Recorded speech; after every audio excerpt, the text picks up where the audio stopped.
और आइए अब खबरें देखते हैं 24 जिले 24 हेडलाइन में।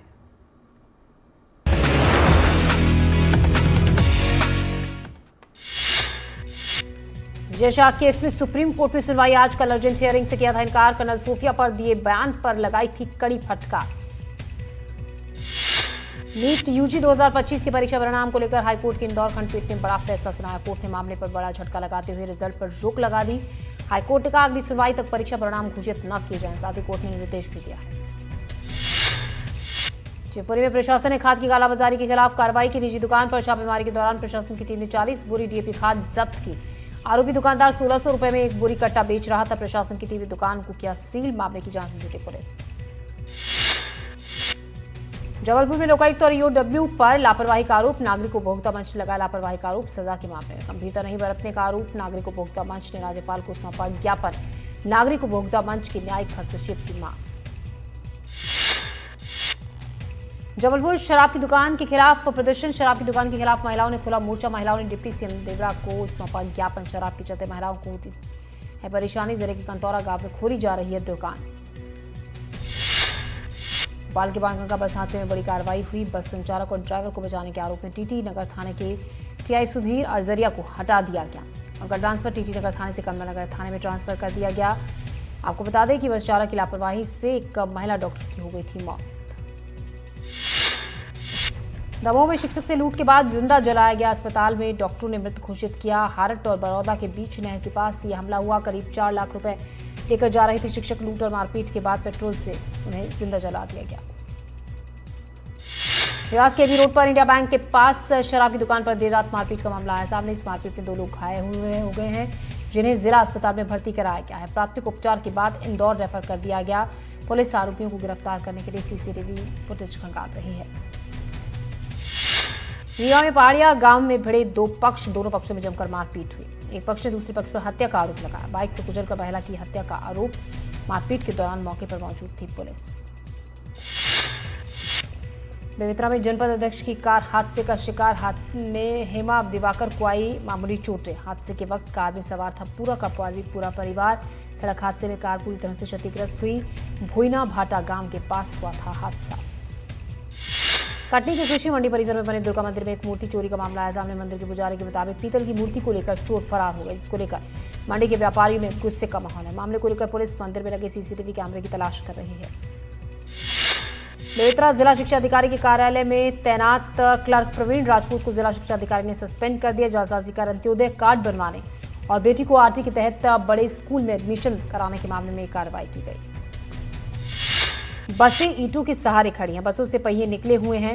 ये तस्वीरें कबाड़ में पड़ी बसों की नहीं बल्कि सिटी बसों की है।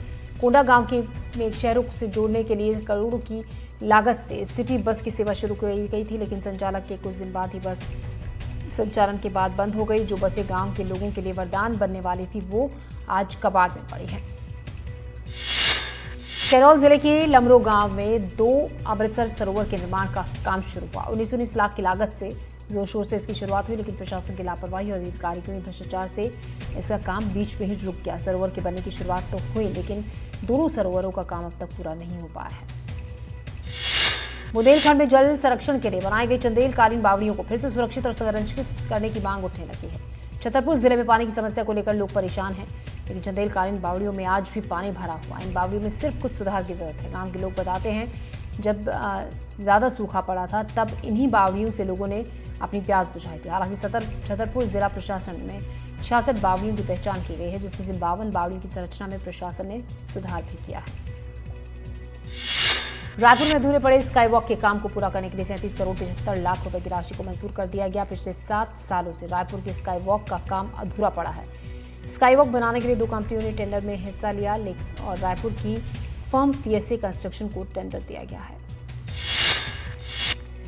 बलौदाबाजार जिले में अवैध रेत उत्खनन और परिवहन के खिलाफ प्रशासन ने सख्ती शुरू कर दी। कलेक्टर दीपक सोनी ने राजस्व पुलिस, वन, खनिज और परिवहन विभाग की संयुक्त टीम बनाकर दोषियों पर एफआईआर दर्ज कर कठोर कार्रवाई के निर्देश दिए। प्रशासन को सटीक जानकारी देने वाले को पुरस्कार भी मिलेगा। जशपुर के तपकरा वन परिक्षेत्र में महुआडीह जंगल में पता तोड़ने गई एक महिला को हाथी ने कुचल दिया, जिससे इलाज के दौरान उसकी मौत हो गई। बताया जा रहा है कि महिला जंगल में पत्ते तोड़ रही थी। इसी दौरान उसका हाथी से सामना हो गया। घायल महिला को सामुदायिक स्वास्थ्य केंद्र में भर्ती कराया गया, जहां उनकी मौत हो गई।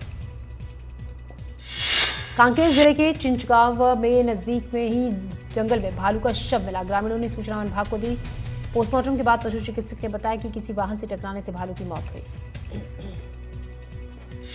देवास में सतवास रेंज में एक तेंदुए की मौत हो गई। कहा जा रहा है कि पुनासा रोड पर धर्मेश्वर मंदिर के पास एक अज्ञात वाहन ने तेंदुए को टक्कर मार दी। हादसे में तेंदुए की मौत हो गई। वन विभाग ने तेंदुए का शव पोस्टमार्टम के लिए भेज दिया है और मामले की जांच शुरू कर दी है। बलौदाबाजार के छहछानपेरी गांव में Arctic infra engineering private limited factory में दर्दनाक हादसा हुआ, जिसमें फैक्ट्री में काम करने वाले एक मजदूर की मौत हो गई। मजदूर की मौत का कारण कंपनी की लापरवाही बताया जा रहा है, जिसके कारण मजदूरों में भारी आक्रोश है। बेमेतरा में महिला एवं बाल विकास विभाग की तरफ से एक अच्छी पहल की जा रही है, जिसके तहत आंगनबाड़ी में पढ़ने वाले बच्चों के लिए सुकन्या समृद्धि योजना के तहत खाते खुलवाए जा रहे हैं, ताकि बच्चों के आगे के जीवन के लिए पैसे इस्तेमाल किए जा सके। बेमेतरा में राज्य स्तरीय मिनी सब जूनियर चेस प्रतियोगिता का आयोजन हुआ। इस टूर्नामेंट में प्रदेश के अलग अलग जिलों से कुल 152 खिलाड़ी हिस्सा ले रहे हैं। 7, 9 और 11 साल के बच्चे इसमें हिस्सा ले रहे हैं। गरियाबंद जिले के चलनापदर गांव में उस वक्त हड़कंप मच गया जब अगस्त 2024 में लापता हुई एक नाबालिग लड़की 8 महीने बाद अचानक अपने घर लौट आई। देखते ही देखते पूरा परिवार सन्न रहेगा, क्योंकि उसके गुम होने के बाद पुलिस ने अपहरण से लेकर हत्या और यहां तक कि कब्र से कंकाल निकलवाने तक की कार्रवाई कर डाली थी। अब सवाल ये उठ रहा है कि अगर लड़की को किसी ने अगवा नहीं किया था तो पुलिस ने कब्र क्यों खुदवाई।